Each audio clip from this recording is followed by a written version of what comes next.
Fee reimbursement బకాయిలను వెంటనే విడుదల చేయాలని డిమాండ్ చేశారు ఏబీవీపీ నాయకులు. హైదరాబాద్ హిమాయత్ నగర్ వై జంక్షన్ దగ్గర రోడ్డుపై బైఠాయించి నిరసన తెలిపారు. కాంగ్రెస్ ప్రభుత్వం అధికారంలోకి వచ్చి 2 ఏళ్లు గడిచినా బకాయిలను చెల్లించలేదని ఆరోపించారు. అధికారంలోకి వచ్చిన వెంటనే బకాయిలు చెల్లిస్తామని రేవంత్ రెడ్డి ఇచ్చిన హామీ అమలు చేయాలన్నారు. ఆందోళన చేస్తున్న ఏబీవీపీ నాయకులను అరెస్టు చేశారు పోలీసులు.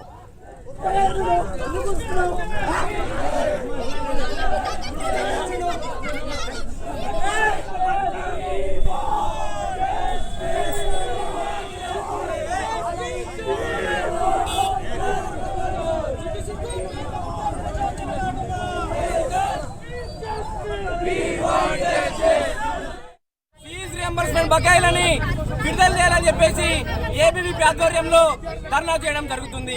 మీరు అధికారంలోకి వచ్చి 2 సంవత్సరాలుగా వచ్చినా ఇప్పటి వరకు విద్యార్థులకు ఇవ్వాల్సినటువంటి 8,500 కోట్ల ఫీజు రియంబర్స్మెంట్ బకాయిలని ఎందుకు ఇస్తలేరని చెప్పేసి మేము అడుగుతా ఉన్నాం.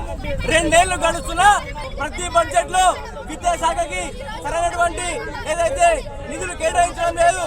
ఫీజు రియంబర్స్మెంట్ బకాయిలని విడుదల చేసేంత వరకు మేము కొట్లాడతామని చెప్పేసి ఈ సందర్భంగా హెచ్చరిస్తాం.